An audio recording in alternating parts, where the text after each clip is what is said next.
Good afternoon, everyone. Thank you for joining us today to discuss our next NETEC webinar series, where we're going to be focusing on monkeypox, and we're going to be discussing the updates in evaluation and management of monkeypox. We have a wonderful webinar planned for today with three distinguished speakers, and we'll go in detail in just a bit. But before we start, what we wanted to let you know is that during the webinar, if any questions may arise or if anything that may come to the top of mind that you would like to discuss further, please feel free to ask the questions. There's a Q&A button at the bottom of your Zoom window, and you can place your questions there, and we'll gladly answer those questions on the chat as well. And if there's anything that hasn't been answered or I think is worthwhile to answer, we'll discuss at the end of the talk if there's time. Just a brief overview. So my name is Radu Postelnico. I'm a critical care and pulmonary physician over from Bellevue Hospital and NYU School of Medicine. And I'll be your moderator for this afternoon for this wonderful talk. What we're going to have planned today is we're going to have three distinguished speakers. Dr. Erica Shenoy is going to be speaking about the epidemiology and infection prevention and control for monkeypox. Dr. Jonathan Green is going to be discussing the clinical presentation and management of monkeypox. And lastly, Dr. Kevin Ard is going to be discussing vaccination and monkeypox. And once we're done with those three topics, we'll have some Q&A sessions afterwards in an open forum to discuss anything else that may have not been covered or that the audience finds interesting to discuss, just to share with everyone as well. And lastly, I'll discuss the NETEC resources that we have available as well. Just briefly for people that may not be familiar with NETEC, overall, our mission is very broad but very appropriate as well. We aim to set and advance the gold standards for special pathogens preparedness and responses across the healthcare delivery systems, with our overall goal of driving best practices, closing knowledge gaps, and really developing innovative resources. And this webinar is one part of that aspect as well. Our areas of focus are really in three different areas, or three buckets, if you will. There's consultation, education, and our research network. Our consultation is involved in that we can assess for metrics, self-assessments, on-site evaluations as well, or be readily available for calls. Education, which we do online trainings, something like today. Webinars or in-person education courses, online when we have an online repository that's been updated, and exercise templates. And our research network that is driven through the Central IRB at the University of Nebraska. And we have a significant specimen biorepository that we're building up as well. All right, so with that, I would like to start our first presenter, which is going to be Dr. Erica Shenoy from Mass General, who is a clinical infectious disease specialist, and she's going to be discussing the epidemiology and infection prevention and control. Dr. Shenoy, please. Great. Thanks for having me. And can I get a thumbs up? You can hear me okay? We're all good? Okay. Well, thanks to everyone for submitting questions in advance. I already see some questions coming in, and we're going to do our best across the three of us to try to weave in answers to questions that have already been raised, and obviously try to get through new ones as they come in. I'm going to go through a few bits on the numbers and some of the trends. We'll talk about transmission and what we know, and then I'll run through some of the infection prevention and control, or IPC, approaches. And again, I'll try to weave in some of the questions that have already come in regarding those issues. So by the numbers, and these are as fresh as possible, obviously, because the numbers change each day. This is looking globally across the numbers, the global outlook. There have been close to 50,000 total cases. And as this group knows, the majority of these cases in this outbreak are in non-endemic countries. And you can see that in the orange, whereas the blue are the countries where have historically had monkeypox. This includes 99 countries. Again, the majority in this outbreak, non-endemic countries. Unfortunately, this has been a disease that has not been marked by severe morbidity or mortality, but there have been 15 deaths reported worldwide. And I just saw some news reports early of the first one in the United States being reported this week, possibly in an immunocompromised individual. We look at the epi curve. This is tracking again where the region of the Americas in the blue is seeing that epi curve, and Europe, and it may be flattening out, and there's some indications that that is in fact happening. We go to the next slide and look at the United States. As of today, we're at 18,000 cases, and it's not evenly distributed. There are clearly states in the country that have had, in terms of their burden, a larger number of cases than others. Now look at our epi curve, and this is tracking pretty closely with what's been observed a few weeks earlier in Europe, where we may be seeing a leveling off or even a decline in cases identified. And this is just to warn you, I pulled this off from last Wednesday. It's not updated usually until Wednesday evening. So obviously we'll see what happens tonight with the numbers. But I think as we were talking as a team previously, we're also feeling that there has been a decline in the number of cases that we are all seeing at our institutions.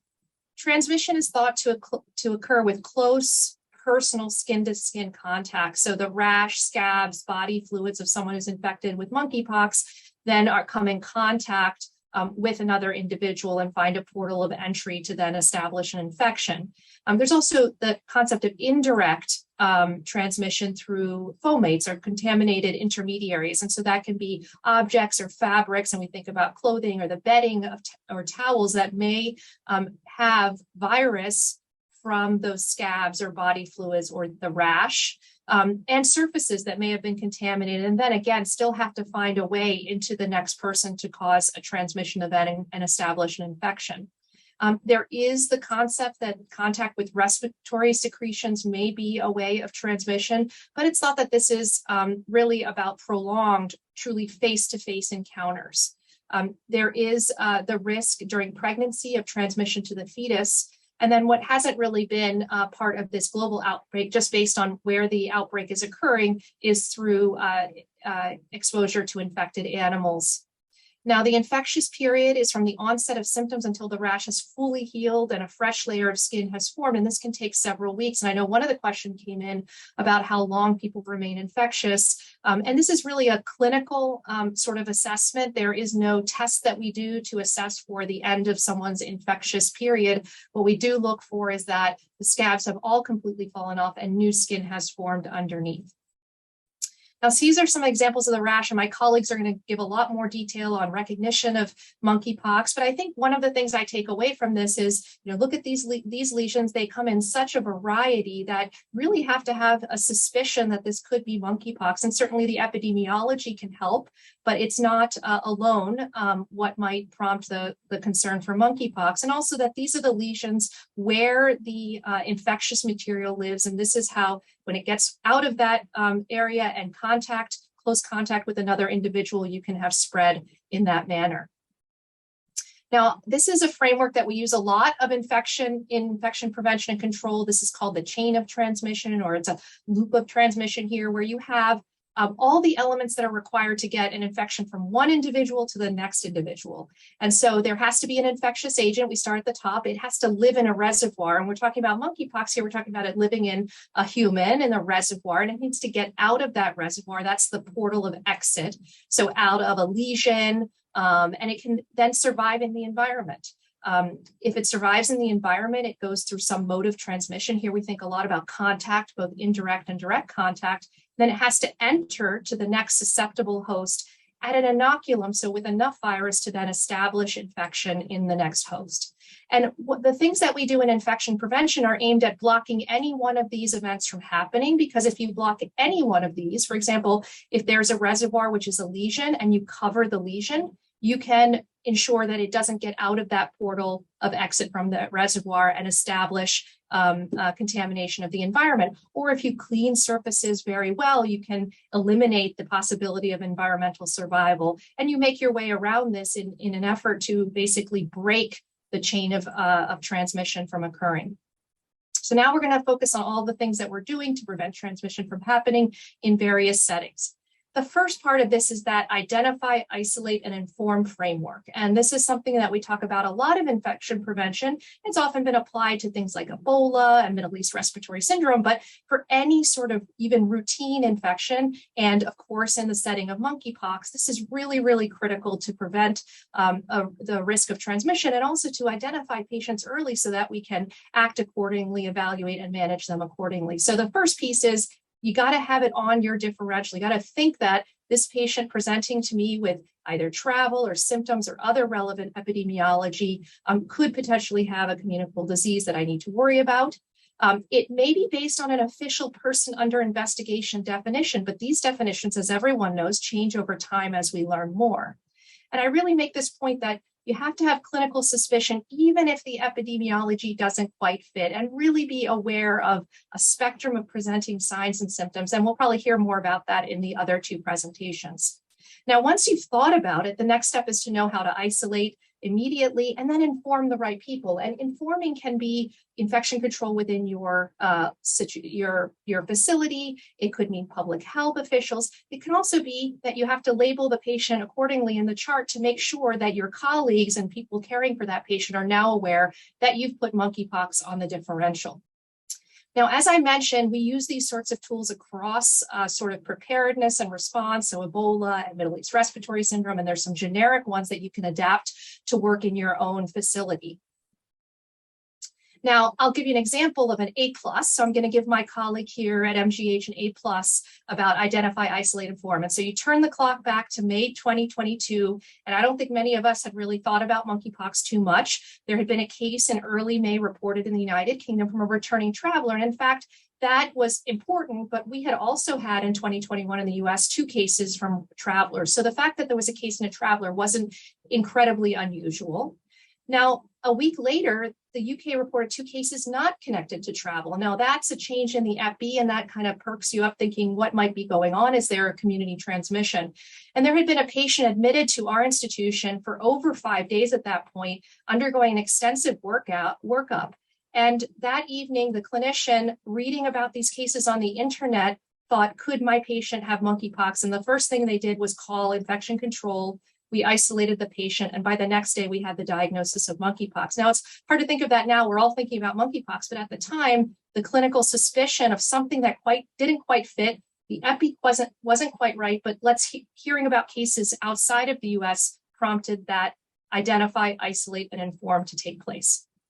Now, it's really important to educate our clinicians on clinical recognition. So either you can do this in a very simple way, which is making sure that you're talking to your frontline clinicians, giving talks like this, showing examples of rashes and the epidemiology. You can also try to embed it in your clinical workflows through decision support. This is just an example of one of the approaches we've taken here in our healthcare system, where we have a standardized PUI evaluation. We prompt clinicians to look at epi, to upload pictures of rash, to give some additional information, and based on their responses, label the patient chart and make sure that the right people are informed. And this allows you, in the sense of in setting of changing definitions, to really keep everyone at the front line up to date. But you can do it simple, pen and paper, recurrent education, and also embedding it in the electronic health record. Now, you have to have an open mind, right? This is a case that was just published in the last week of a male in his 20s who presented with a vesicular rash, who had none of the epidemiology that we've been looking at in terms of the association with monkeypox, had attended an outdoor event with close contact, including dancing, and shared an e-cigarette with a woman. This person had multiple non-draining skin lesions, and they were able to identify monkeypox. So it's an important kind of take-home lesson is that when something doesn't quite fit right, if the clinical doesn't quite match the epi or the other way around, you can still have a suspicion and do the right thing in terms of identifying, isolating, and informing. Now, what about patient placement? This is one of the questions that came up prior to this webinar with some of the submitted questions. Right now, patient placement is in a single private standard room and really only using airborne infection isolation rooms if there's going to be an aerosol generating procedure. Now, in our experience, the vast majority of patients that we're evaluating are generally healthy, and we haven't had to do aerosol generating procedures on these patients, but this is something to keep in mind in terms of patient placement. In terms of personal protective equipment, the patient should be wearing a surgical or a medical mask. And then in terms of the healthcare personnel or HCP, gown, gloves, an N95 respirator, and eye protection. Now, one of the questions that's come up repeatedly is this airborne? And why are we using an N95, not an airborne infection isolation room, or vice versa?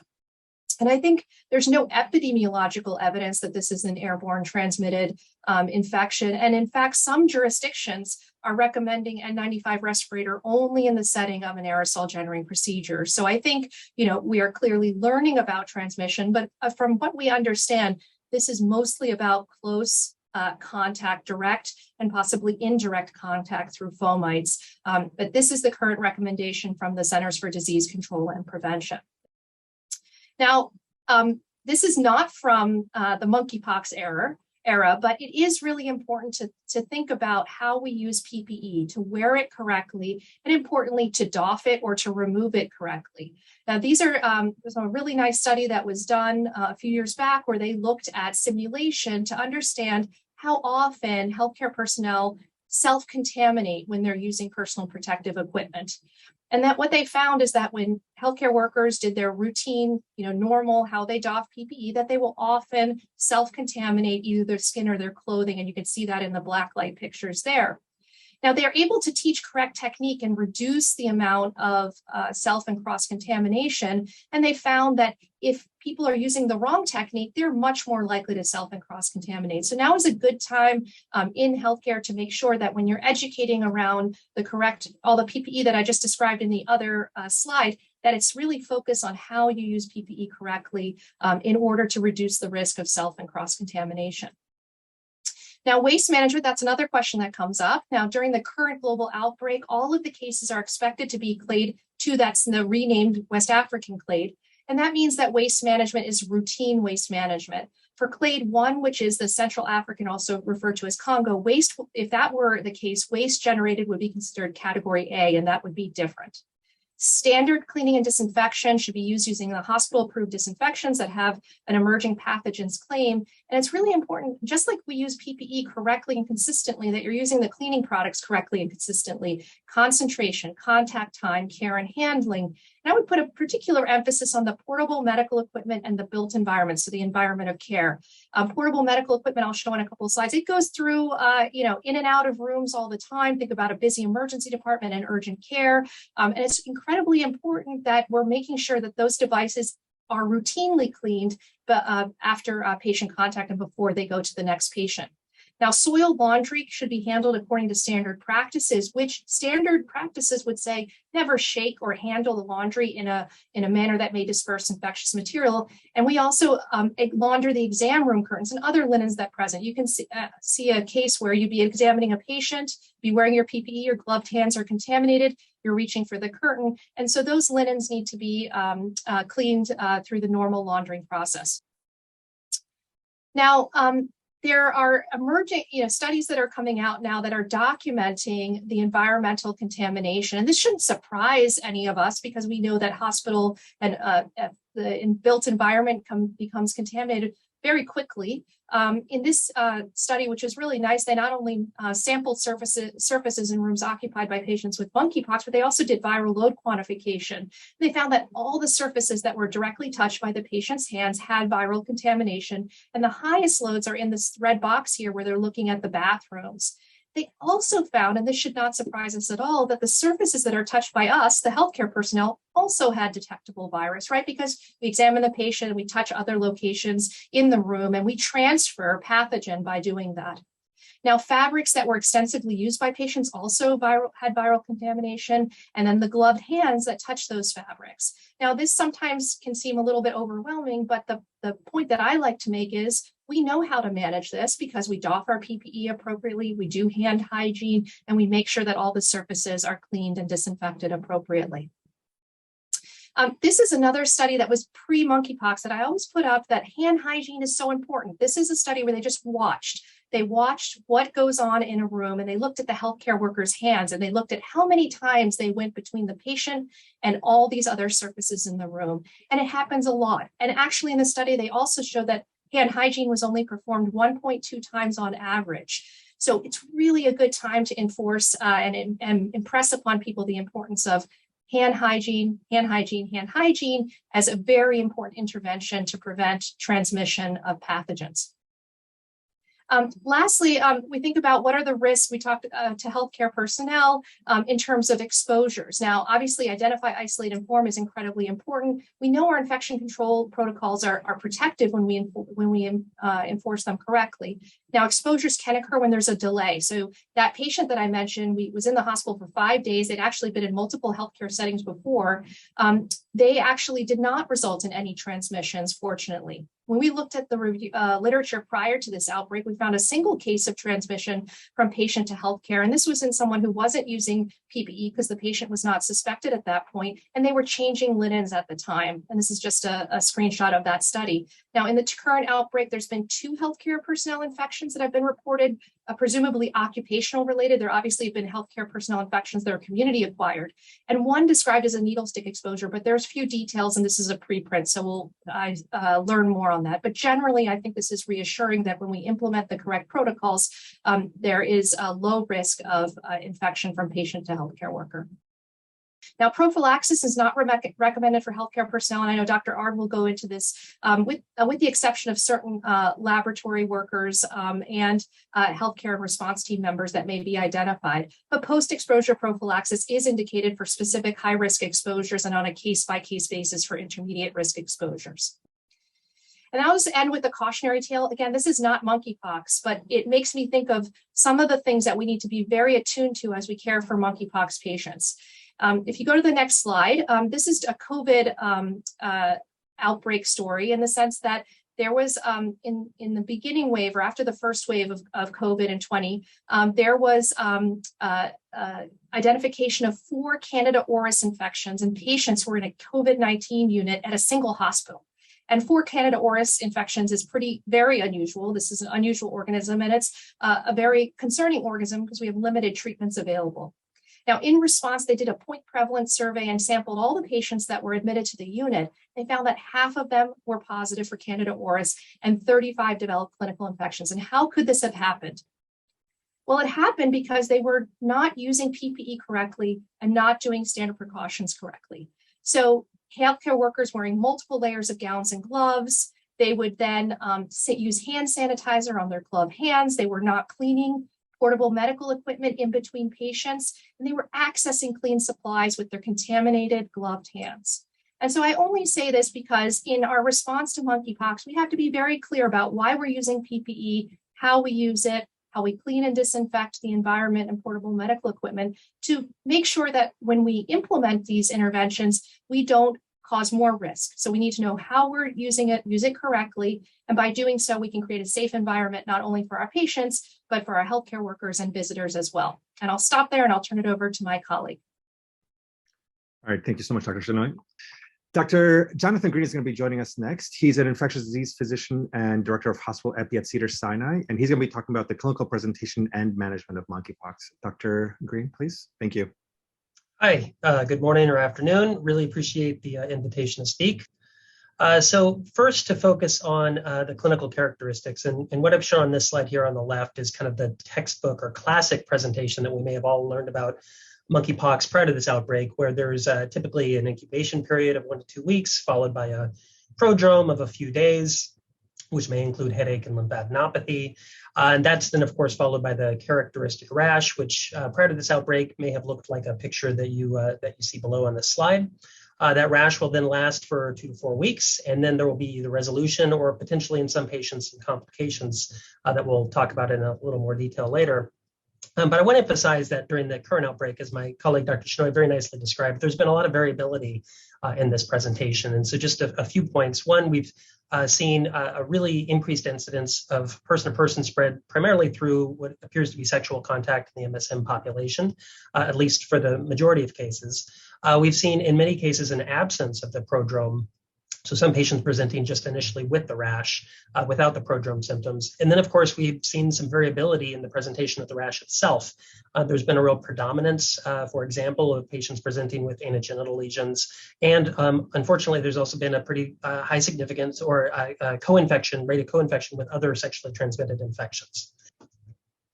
So this table's a little bit busy, but I want to focus on the column on the right, which is just going into a little more detail about how some of the characteristics of this outbreak are a little bit different than what we may have learned about classically. As I'd already mentioned, the high proportion of person-to-person transmission through close contact. The incubation period has generally been around 7 days, has been as wide as 5 to 21 days. I have seen a couple of case reports of a potential incubation period shorter than 5 days, but that doesn't seem to be too common. As I mentioned, prodromal symptoms may not always be present. The lesions can have a more atypical appearance. We'll show lots of pictures of that in a few moments. And it may mimic other diseases, specifically syphilis, herpes, and although we've traditionally learned that the rash may present in the same stage of illness, that is not always the case. There has been some variability in that as well. The distribution of the lesions, as I mentioned, has been variable, but there's been a predominance in genitals, and oral lesions as well. And there have been case reports of localized lesions, not generalized, or even single lesions. So show some pictures of that in a moment. As I mentioned before, the variability in the numbers of lesions, many patients actually present with less than 20 lesions. The good news here is, at least fortunately to date, mortality has remained very rare. Classically, the mortality rate may be upwards of 10% or higher, depending on the outbreak that was studied in the past. To date, mortality has remained pretty rare. So to get into some more detail about the patient and demographic characteristics, the table here really highlights 3 relatively large studies conducted during this outbreak. And I'll just highlight a few key points. One, the majority of these cases are being managed in the outpatient setting, and that shouldn't be a surprise. Most patients are fortunately otherwise relatively healthy and presenting with illness that is not requiring hospitalization. At the moment, predominantly middle-aged males, most of whom are reporting sexual or intimate or close contact with other men. That's not exclusive, but that's been the majority of cases.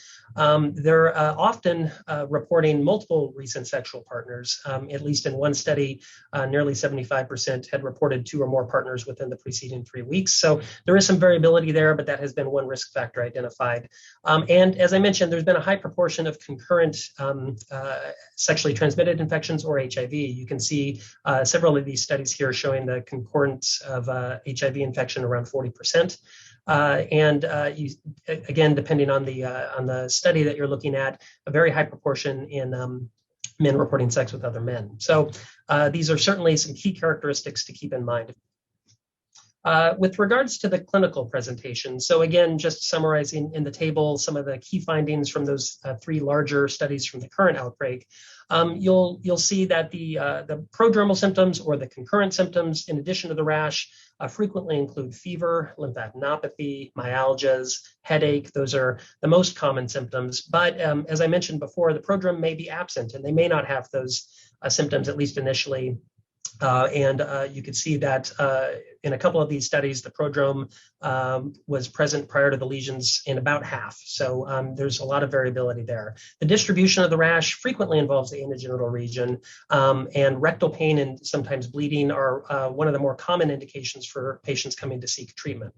As I mentioned also earlier, the number of lesions can be pretty variable. Most patients will have less than 20 lesions. There have been case reports of people presenting with a single lesion, so you do have to keep this variability in mind.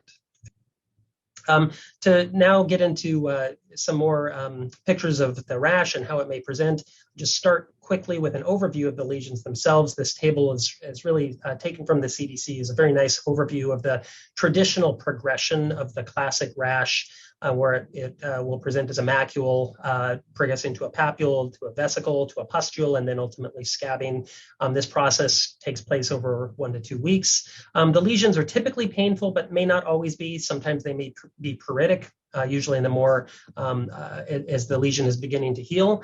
They classically will present disseminated, but they can present in a localized manner. As I mentioned, the systemic symptoms may not always be present.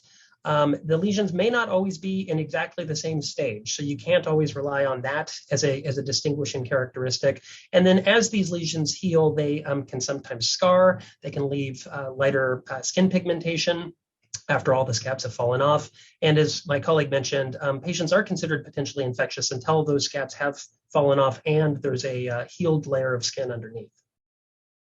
Now I'm going to begin with several pictures, and just as a quick disclosure, some of these pictures are a little graphic, so just to keep that in mind if you may be viewing this presentation in a more public setting. So we're going to start just anatomically here. These are some lesions that have been described from the face. You can see some of these are pretty classic appearing, as you might expect, the deep-seated and umbilicated lesions that you might expect from a patient with monkeypox. Some don't always look so classic. You can see the lesion there on the right around the mandible has got some significant induration around it. There have been reports of lesions in the eye itself and the conjunctiva. So you can see a small lesion there present in the bottom right. These are lesions that have been described in the oral and pharyngeal space. So these can be pretty painful. Patients may present with a pharyngitis type of presentation. So there's some variability here, but certainly something to keep in mind. We have seen in our experience here patients presenting initially with a pharyngitis before the onset of a more generalized rash. These are lesions from the trunk and extremities. I believe my colleague showed a couple of these before. Just to highlight, there is a predilection in many patients for it to present on the palms and the soles. So in many ways, it can share that presentation with secondary syphilis. These lesions may be pustular, but they could also, to be perfectly honest, look like a lot of things. And sometimes a folliculitis, it can have that type of presentation. So just a pretty broad variability sometimes in the way that these lesions can look.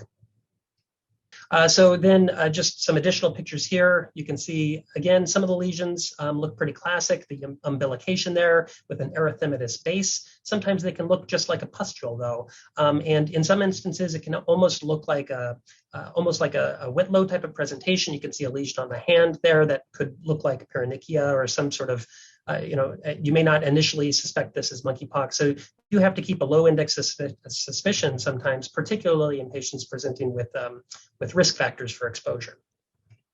More pictures, again, just showing sometimes these can have the characteristic appearance of the umbilication, but not always. You can see the progression of the rash there on the right as that rash heals. A little less commonly, but we can see patients presenting with a more maculopapular rash. So this will also look a lot like syphilis in many ways. So this is another kind of presentation to be mindful of. And then, of course, the genital lesions. So these are several pictures of lesions on the penis and the scrotum. You can see that these could easily be confused in some instances with a chancre of syphilis or perhaps of a herpetic lesion. You can see the pictures on the right there showing these lesions as they progress over time and ultimately scab over. And as I mentioned before, less commonly, but you can see patients present with a solitary lesion. It may look like a genital wart in some instances, or potentially as a chancre. So this was a small case series of 2 patients presenting with a solitary penile lesion and no prodromal symptoms.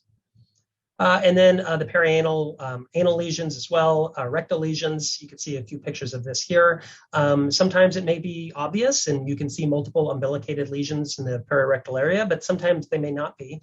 The lesions can be described in the rectum itself and may not be visible just on gross exam and may require endoscopy to see the lesions internally. So I think it's very important to keep these presentations in mind. This is frequently a common, one of the major reasons patients may present is because of pain associated with these lesions in particular.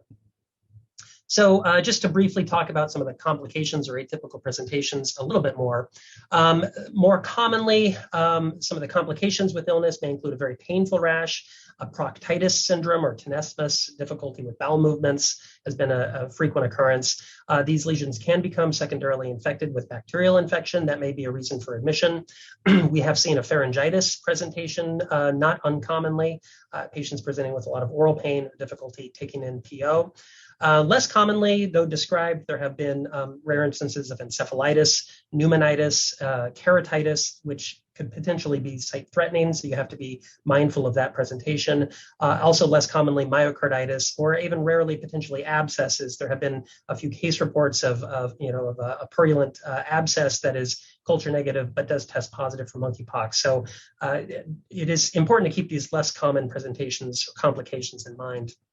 Reasons for hospitalization can be broad. As I mentioned, most patients are not going to require hospitalization, but we have had experience with patients presenting for admission for pain management, secondary bacterial infections, pain can sometimes be significant enough where they cannot take an adequate PO and may need to be admitted for that.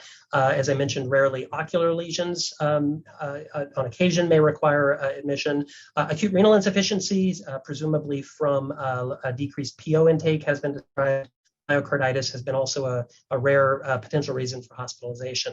Just sharing some anecdotal experience that we've had in some reasons that there may be a delay in diagnosis is we've seen atypical presentations of patients presenting with what looks like a cellulitis associated with perhaps a single lesion that may have been initially overlooked. We've seen patients presenting with a pharyngitis and without a systemic rash that then later develops. And we've also seen patients really admitted for other reasons and then incidentally found to have a rash on a more thorough exam. So these are some of the ways that we've come across patients kind of initially being missed, and it just really hits home the importance of having a low index of suspicion. So just want to quickly mention the differential diagnosis. This rash can look very much like a primary syphilis or a secondary syphilis presentation. Hand, foot, mouth, or intraviral infections can also present with a painful vesicular rash in the same distribution, so you do have to keep these in mind. And then, of course, herpes simplex virus, varicella zoster virus, and molluscum all can also be confused with these. So please, keep other infections in mind as you're evaluating these patients. It may be important to test for other etiologies as well. So I'm just going to very quickly touch on diagnosis. This is really guidance from the CDC about the optimal way to swab these lesions. It is recommended to obtain 2 swabs from each lesion in general, and perhaps 2 to 3 lesions, if able, is a way to maximize the yield. It is recommended to use synthetic swabs, not cotton swabs, to ensure there's no interference with the test. It is recommended to swab the lesions vigorously. It is not necessary to de-roof the lesion, although I know that may frequently be done.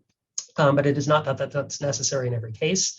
And I'll just make the point that the specific swab requirements are going to vary by vendor. So I just listed here as a few examples that slightly different requirements for different vendors on how to submit the test. So just be familiar with the vendor requirements for whichever lab you're in. So I'm going to now focus the last part of my section on therapies. And I'll just mention that the orthopox-specific therapeutics are listed here, but tecovirimat would be considered the preferred potential therapeutic if one is needed. You can see the mechanism of action here quickly described on the graphic to the right, where tecovirimat actually inhibits the release of the viral particles and potentially can block the progression of the disease through that mechanism. And in general, the considerations for treatment are to consider treatment for patients presenting with more severe illness. That may include hemorrhagic disease, or of course they're hospitalized for illness. If lesions are present in aberrant locations, such as the eyes or genitals or the perirectal region, that may be a consideration. And of course, patients that are at risk for severe disease, such as those that are immunocompromised. I will point out that in general, an HIV patient that is well controlled and a CD4 count that is over 350 is probably not considered immunocompromised and at risk for more severe illness. But you could see here some potential indications to consider. So this table just gives a brief overview of some of the smallpox therapeutics that are thought to also likely be active for monkeypox. I'm going to focus on tecovirimat as the potential preferred option. It appears to be the best tolerated. That is the one that is now currently getting the most experience with this monkeypox outbreak. I'll point out that it is specific to orthopox viruses. It is not as broadly acting as some of our other antivirals. It is available in a PO and IV formulation. Most patients will take a PO. It is weight-based dosing. It's recommended for 14 days. And it generally has been pretty well tolerated, at least in our anecdotal experience. Headaches, GI symptoms have been described. Of course, hypersensitivity that can occur with any medication. But in general, we've had, we've observed, at least in our experience, most patients seem to tolerate it very well. Just a little bit more on tecovirimat. It was actually approved for smallpox in 2018 based on the FDA animal efficacy rule. That study that kind of highlighted those findings is described here on the right. I will say that the way that this was approved, it was studied in an animal model in terms of efficacy, and then it was studied in healthy humans in terms of safety. It was found to be both safe and effective in animal models, at least, for orthopox infections. So that's how it got the approval. A couple things to point out. It has a relatively low barrier to resistance. It may develop, or the virus may develop resistance with a single mutation, so we do want to keep that in mind. And in at least animal models, there have been rebound infections described for shorter courses. So I would encourage patients that are taking this to complete the full 14 days of treatment. A little bit more about tecovirimat and how it may be administered and how it's tolerated. As I mentioned, it's a weight-based dosing. Most patients that are around 70 kilograms are going to require 600 milligrams twice a day for 2 weeks. I also, as I said before, it's generally well tolerated. Headache, GI symptoms can sometimes be described. Neutropenia was found in one study participant. If it's given IV, there may be pain or swelling associated with the infusion itself, so be mindful of that. Fortunately, there's very few serious drug-drug interactions. There has been a concern for hypoglycemia associated with propaglinide or diabetic medication, potentially in association with midazolam. Also some, I would say, relatively minor potential interactions with HIV medications such as doravirine, rilpivirine, or maraviroc, or rilpivirine. So be mindful of that, although the clinical significance and the need to increase doses is still a little bit unclear. With regards to the eligibility, when you look at the IND protocol from the CDC, the eligibility for tecovirimat is pretty broad. It can be considered in any patient with lab-confirmed illness, or also potentially in patients with a high index of suspicion. It can be given before the confirmation, and I think less commonly could potentially be given as post-exposure prophylaxis, though we don't have, at least I don't have experience with using it in that way. The ineligibility criteria, it's important to remember these patients do need to sign an informed consent form, and of course an allergy to tecovirimat, which I would expect to be very rare, would be a potential indication, contraindication. Pregnancy, lactation, and pediatric populations are not a contraindication, but there's minimal data with these groups.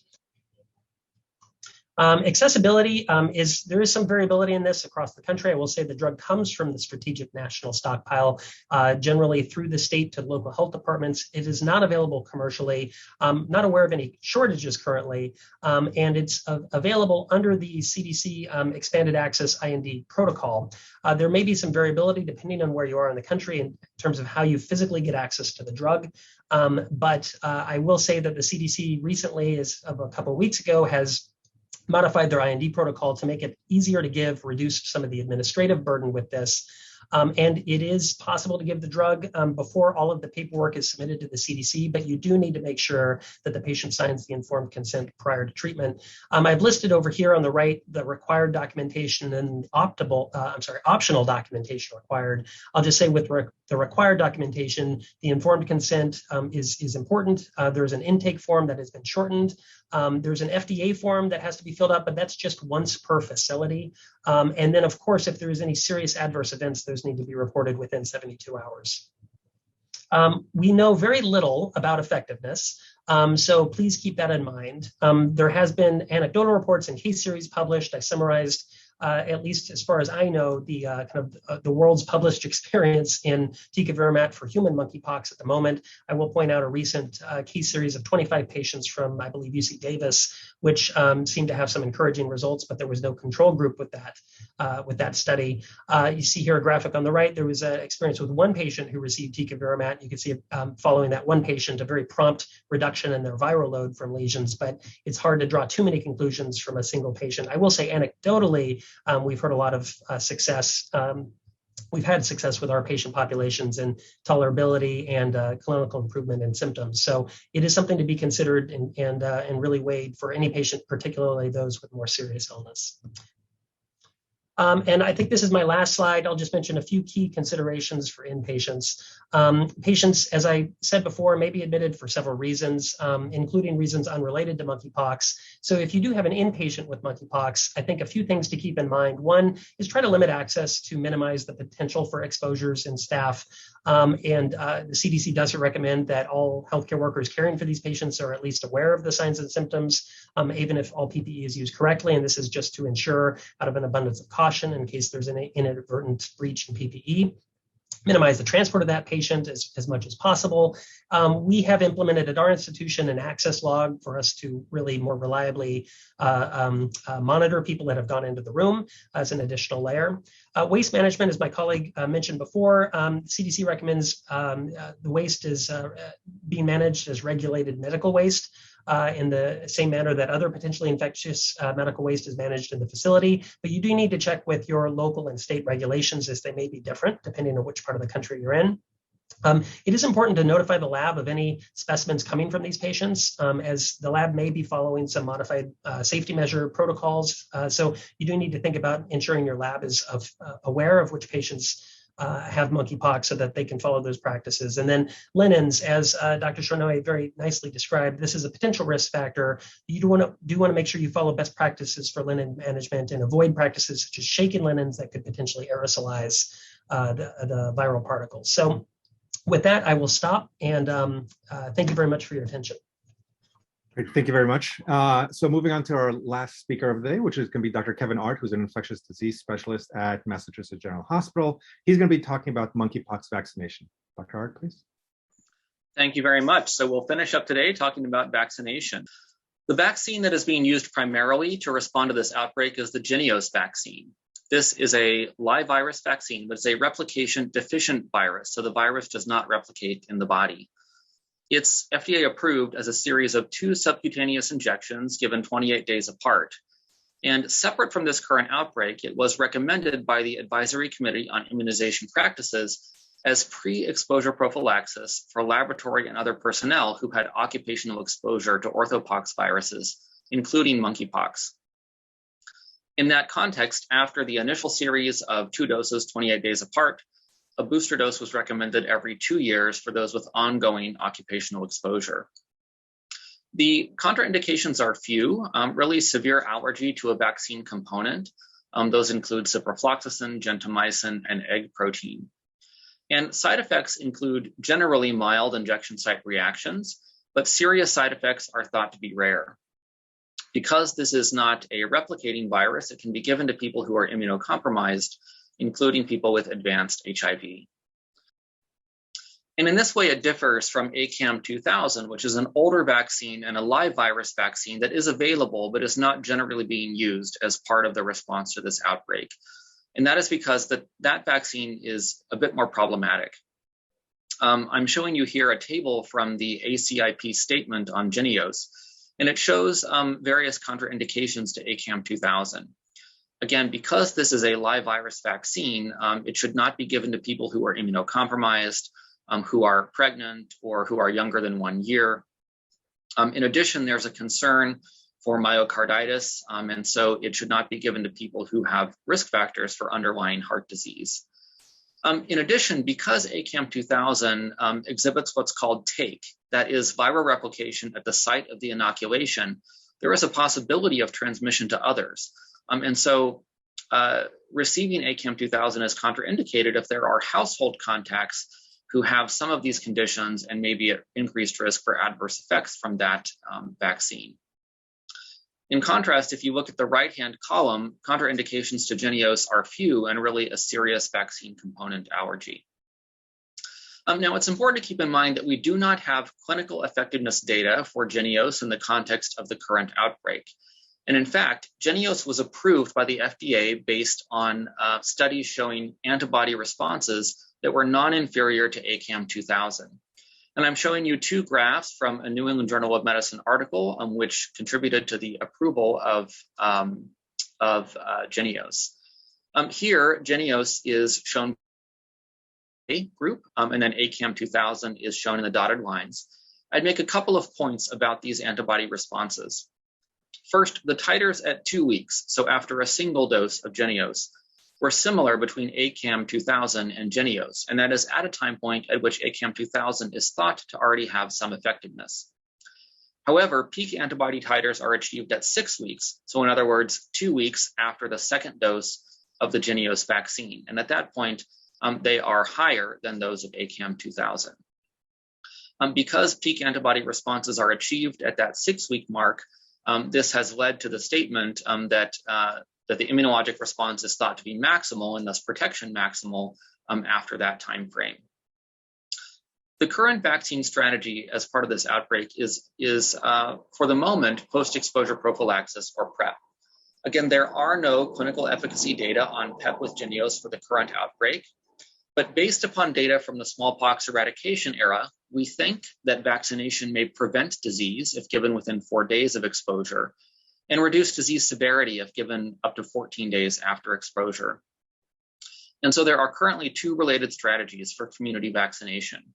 One is PEP for people with a confirmed exposure to monkeypox through a public health investigation, through contact tracing, and so forth. And the other is an approach called PEP++. And this is for people with presumed exposure to monkeypox. That would include people who are known to have a sexual partner within the past 14 days who was diagnosed with monkeypox, or who've had multiple sex partners in the past 14 days in an area with monkeypox, and that is, for the most part, the entire US at this point.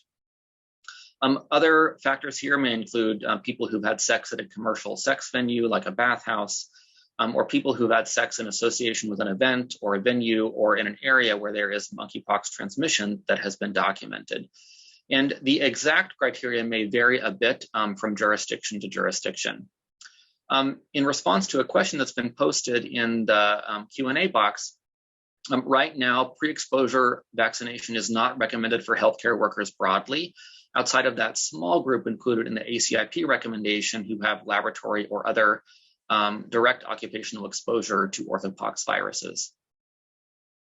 Now, as I mentioned, the Jynneos vaccine is approved as a subcutaneous vaccine, but many of you are probably aware that on August 9th, the FDA granted emergency use authorization to intradermal administration of Jynneos in an effort to increase vaccine supply.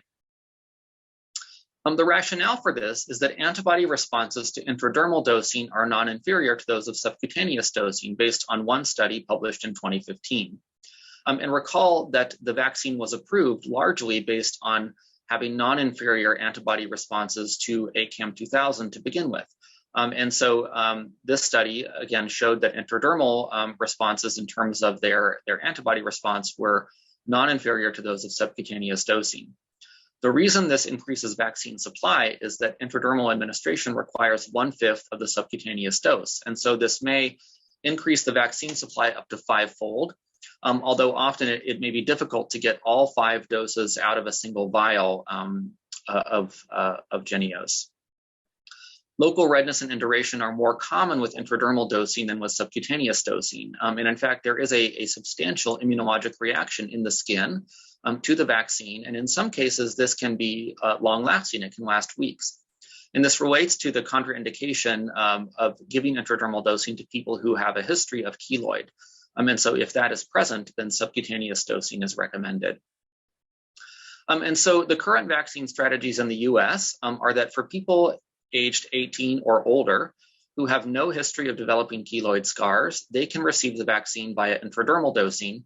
And again, this is the same dosing schedule given on day 1 and then again 28 days later. For people who are younger than 18 years, they're not included in the intradermal EUA, and so they could be given the vaccine via subcutaneous administration. And then people of any age who have a history of developing keloid scars should receive the vaccine via subcutaneous administration. And our practice is simply to ask if the person has any history of keloid formation and then to use subcutaneous administration for those patients. Many jurisdictions in the US have now switched over to primarily intradermal dosing for eligible people. And so in summary of this part, vaccination with Jynneos is recommended for people with known or presumed exposure to monkeypox. The effectiveness of the vaccine in the current outbreak is not known. And then administering the vaccine intradermally to people who are 18 years of age or older with no history of keloid scars increases vaccine supply and is currently an approach that's practiced broadly throughout the US. I want to thank you very much for your attention and now turn it over for Q&A time. Great. Thank you so much, everyone. If I could ask our panelists to come back on video, I think we have time for possibly one question to discuss as a group, given that we're almost at the top of the hour. We already have 13 different questions that have been answered in the QA box on the side. So if there's something that you still may have in mind that may have not been answered, please take a look there because there's been pretty thorough questions there. Overall, this has been a wonderful time. The one thing that I want to bring up, it's one of the questions that was submitted to us actually prior to the webinar, and we had a portal where we had several questions that came up, but there was one theme that came around N95 usage, and Dr. Shenoy, I think this may speak to you a little bit, and understanding what the data really is for using N95, the aerosol risk that is involved with monkeypox, and why we are actually using N95. So could you please speak a little bit to that? Yeah, sure. I tried to get into that as I was covering PPE because that is a question that comes up. And I think, in fact, there are, as I mentioned, jurisdictions that do not require the N95, and the WHO, the last I checked, doesn't either. I think we think of this as really about close direct contact or probably fomite transmission. And if there is respiratory based transmission happening, it's close, prolonged sort of contact. And so it is really, it is currently the standard from CDC, but I don't think we have any evidence, epidemiological evidence at this point, that there is airborne transmission. If you look back at the exposures resulting, say, prior to this outbreak, and I referenced the paper, the systematic review that my colleague and I did. There were, even last year in 2021, there were these 2 travel-related cases. There were no secondary transmissions from them. From prior cases that had been cared for in healthcare facilities, there had been no transmissions except that one. And what happened in that one transmission? You had a healthcare worker wearing, they call it an apron, I think in the UK that's the gown, and gloves, and they were handling the sheets, the linens from a patient, and they were not wearing either a mask or eye protection. So how did the transmission happen? We will never know how that transmission happened. Could it have been self-inoculation? Because we know that people do, as I showed you in the PPE, we kind of cross and self-contaminate. Could it have been a resuspension of some of the viral particles on the linens and then inhalation of that? I think that's possible, but would a surgical mask have been adequate, or could it have been mucous membrane? I don't think we'll know, but I think what we see, at least in terms of the transmission, is that if it were airborne, we would expect, I think, more cases that had been identified without the contact. And because the epidemiology is so strong for contact, it really does suggest that's the primary means. We're going to learn more, but that's kind of where we are at this point. I don't know if others have anything to add to that one. I think that answers it very thoroughly, so thank you for that. Again, I want to thank our panelists for a wonderful discussion. I hope everyone that tuned in was able to learn something new and something more from what they already understood. Just as a reminder, actually, the PDF of these slides are going to be available soon on our website. The video of this is also going to be on our YouTube channel coming up in the next few days. And we have our NETEC resource library that's also linked in the chat box as well for you. Just moving forward, we have several resources available for help. If there's any questions, always email us at info@netec.org. And we can provide any questions or answers that we may have. And we also have any technical assistance through netec.org as well. We can be reached through any social media portal or platform available. So we're always readily available. We have a wonderful team that's ready to answer questions and communicate and connect you to the right appropriate people. Overall, thank you again. Thanks to our speakers. And we'll be seeing you at our next webinar. Appreciate everyone taking time. Good night.